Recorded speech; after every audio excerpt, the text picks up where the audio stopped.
The clock is ticking, and the world is on the edge of a catastrophe. Russian missiles are aimed at Florida, Chicago, and Texas, all within striking distance. U.S. bombers are on full alert, a readiness not seen since World War II. This is real history unfolding. It was the summer of 1962. The Cold War had been simmering for years, and tensions between the United States and the Soviet Union were at an all-time high.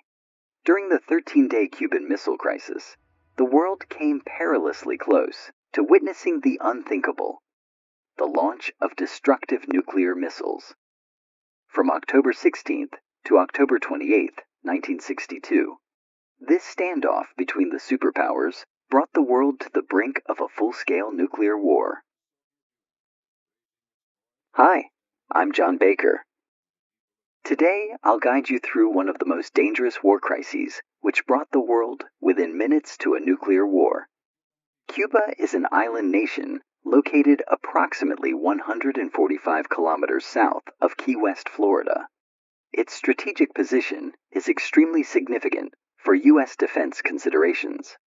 In January 1959, Fidel Castro successfully overthrew the American-supported dictator General Fulgencio Batista during the Cuban Revolution. Castro nationalized American-owned businesses, including banks, oil refineries, and sugar and coffee plantations. In response, the Central Intelligence Agency, CIA, began planning Castro's overthrow, a plan approved by U.S. President Dwight D. Eisenhower. Subsequently, as a reinforcing action, the U.S. also initiated an embargo against Cuba. Castro looked for support from the Soviet Union. As a retaliation, the U.S. severed diplomatic relations with Cuba. While a force was prepared for an operation to overthrow Castro, the U.S. public elected Kennedy as the new U.S. president. However, preparations continued, and a force was prepared which consisted mainly of Cuban exiles who had relocated to the U.S. following Castro's takeover. The exiles formed the Counter-Revolutionary Military Unit Brigade 2506, which was the armed wing of the Democratic Revolutionary Front, DRF. The CIA funded and trained the force in Guatemala. The force also included 60 members of the Alabama Air National Guard. On April 15, 1961, 8 CIA-supplied B-26 bombers attacked Cuban airfields and then returned to the U.S. 2 days later, over 1,400 paramilitaries, divided into 5 infantry battalions and 1 paratrooper battalion, launched the invasion from Guatemala and Nicaragua by boat. On the night of April 17th, the main invasion force landed at Playa Girón in the Bay of Pigs, and initially overwhelmed a local revolutionary militia. The Cuban counteroffensive was led by José Ramón Fernández of the Cuban Revolutionary Army. However, on advice of his allies, Castro took personal control of the counteroffensive. Let's keep in mind that Eisenhower was Republican, while Kennedy a Democrat. Hence, their political and strategic objectives did not coincide. Operation Bay of Pig was a brainchild of Eisenhower. As the invasion force lost strategic initiative and the international community became aware of the invasion, the new U.S. President, John F. Kennedy, decided to withhold further air support. The original plan, devised during Eisenhower's presidency, had required the involvement of U.S. air and naval forces. Without this support, the invasion proceeded with fewer resources than the CIA had deemed necessary. Lacking the originally planned strategic and logistic support, the invading force faced defeat within 3 days. They surrendered on April 20th and were humiliated by the Cuban Revolutionary Armed Forces. Most of the captured counter-revolutionary troops were publicly interrogated and imprisoned in Cuba, pending further prosecution. Following the failed Bay of Pigs invasion, the U.S. launched Operation Mongoose in 1961 as a sequel to its efforts to overthrow Fidel Castro. Approved by President John F. Kennedy and coordinated by the CIA, Operation Mongoose aimed to destabilize Cuba and eliminate Castro's regime. This covert operation involved extensive sabotage, targeting key infrastructure and industries to cripple the Cuban economy. Propaganda campaigns spread anti-Castro messages through radio broadcasts and leaflets, attempting to incite public dissent. The CIA also trained and armed dissident groups within Cuba to conduct guerrilla warfare and subversive activities. Numerous assassination attempts against Castro were made, including poisoning and planting explosive devices, but all failed. Despite these efforts, Operation Mongoose did not succeed in overthrowing Castro. The operation exacerbated U.S.-Cuba tensions, contributing to the heightened Cold War atmosphere, setting the stage for the Cuban Missile Crisis. To counter the growing American threat, Fidel Castro sought substantial military and economic assistance from the Soviet Union. For the Soviet Union, Cuba was a gold pot sitting in the American backyard. And east of Mexico. It is only 90 miles from the United States. So near that the affairs of the two countries have always been closely related.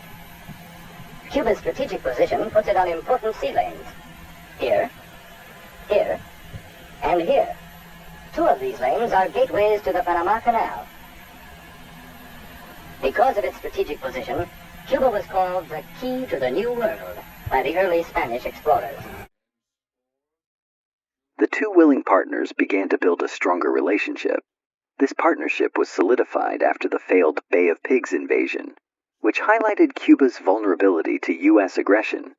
Soviet Premier Nikita Khrushchev saw an opportunity to strengthen Soviet influence in the Western Hemisphere and protect Cuba as a newly established communist state. Going back a bit, in April 1958, President Eisenhower had ordered the U.S. Air Force to deploy newly inducted Jupiter missile squadrons in France. However, when the new French president, Charles de Gaulle, refused to host the Jupiter missiles, the U.S. planned to deploy the missiles in Italy and Turkey. As a result, by April 1959, U.S. deployed 2 Jupiter squadrons in Italy. In October 1959, the U.S. and Turkey reached an agreement to station 1 Jupiter squadron on NATO's southern flank, and the 3rd Jupiter medium-range ballistic missile squadron was deployed in Turkey. As the plan progressed, 2 missiles-carrying squadrons were deployed at 10 sites in Italy between 1961 and 1963. These sites were operated by Italian Air Force crews, while USAF personnel controlled the arming of the nuclear warheads. 1 more squadron with 15 missiles was deployed at 5 sites in Turkey between 1961 and 1963. They were operated by USAF personnel in collaboration with the Turkish Air Force. The USAF personnel retained control over the nuclear warhead operations. This deployment brought the threat uncomfortably close for the Soviet Union, proverbially, in the Soviet Union's backyard. In response, they sought a strategic counteroffensive in the ongoing Cold War. Cuba and Fidel Castro provided the perfect opportunity for the Soviets to respond, leading to the decision to deploy Soviet nuclear missiles in Cuba. In early 1962, a group of Soviet military and missile construction specialists accompanied an agricultural delegation to Havana. They obtained a meeting with Cuban leader Fidel Castro. The Cuban leadership had a strong expectation that the U.S. would invade Cuba again, and enthusiastically approved the idea of installing Soviet nuclear missiles in Cuba. Castro initially objected to the missiles' deployment, but he was persuaded that missiles in Cuba would be an irritant to the U.S. and will help the interests of the entire socialist camp. The alliance led to a secret agreement to deploy Soviet nuclear missiles in Cuba. The Soviet and Cuban governments, at a meeting between leaders Nikita Khrushchev and Fidel Castro in July 1962, agreed to place nuclear missiles on Cuba to deter a future invasion. Construction of launch facilities started shortly thereafter. The Soviets codenamed it as Operation Anadir. Khrushchev and Castro agreed to place strategic nuclear missiles secretly in Cuba. Like Castro, Khrushchev felt that a U.S. invasion of Cuba was imminent, and that to lose Cuba would do great harm to the communist cause in Latin America. Under the guise of machine operators, farmers, and agriculturalists, specialists in missile construction arrived in Cuba in July 1962. A total of 43,000 foreign troops were to be deployed for missile construction projects. The Soviet Union also sent troops and military equipment to Cuba to support and defend the missile sites.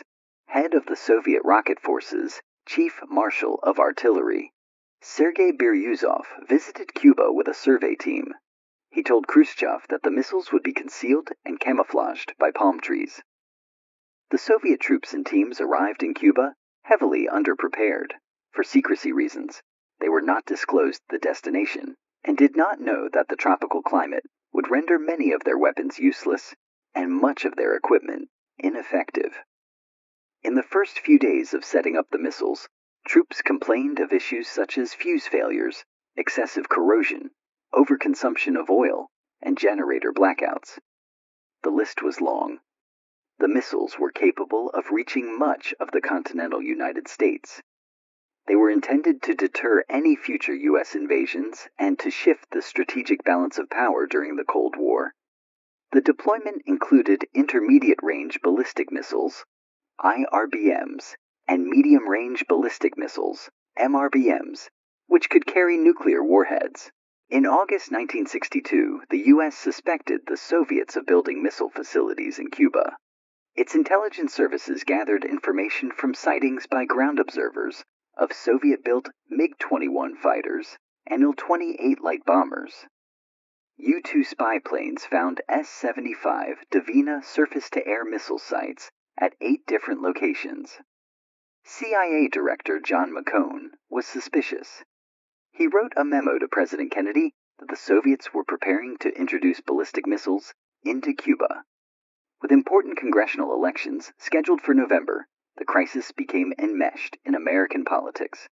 On August 31st, Republican Senator Kenneth Keating warned on the Senate floor that the Soviet Union was, in all probability, constructing a missile base in Cuba. He charged the Kennedy administration with covering up a major threat to the U.S. and thereby starting the crisis.